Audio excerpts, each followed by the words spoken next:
Hi mga Marites! Ang mahirap na Pinay na dumating sa Norway. For today's video, day! Andito kami sa labas, kasama ko yung husband ko at saka yung anak ko. Siyempre, pupunta kami sa dagat. So, yon kasama yung mga kaibigan kong mga Pinay dito sa Norway.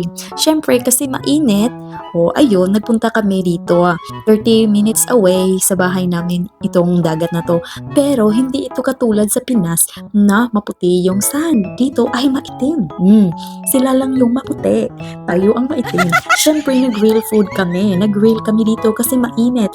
Ito yung pagkain namin kasama yung mga kaibigan ko. At syempre, hindi sila magpatumpik. Nagdala rin sila ng kanilang afam. O ang tawag ay Norwegian. Kasi hindi naman sila nakatira sa US. Ito pala yung napakasarap naming pagkain.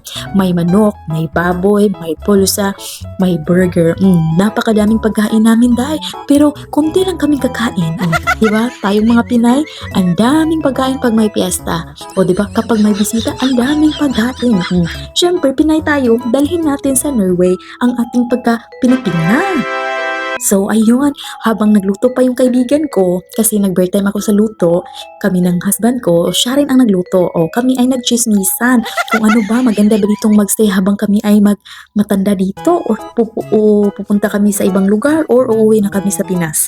So, ayun, nagchismisan kami sa buhay namin, o okay lang ba dito makitira sa, sa bansa ng aming husbands, ganon. Siyempre, nagutom kami, ayun, na-check namin kung okay lang ba yung grill namin, hindi ba yun overcook. Siyempre, nagugutom na kami. So, ayun, sabi ko, sige, kain na tayo. Ang gutom na kasi. Yung tiyan ko ay kumukulo na. Nagugutom na talaga ako, day. Kaya hindi mawala. Tara, kain na tayo, syempre.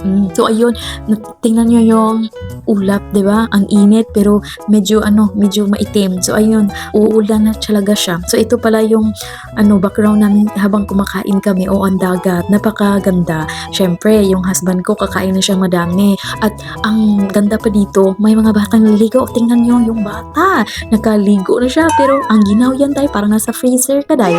Pero ayoko talagang maligo, day. Hindi ko carry, day. Baka himahimatay ako sa ginaw dito, day.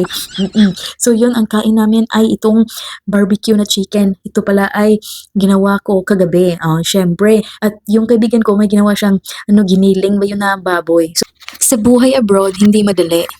Kasi need mong i-accept yung mga tao sa paligid mo at syempre yung language nila. Thank you for watching! Subscribe!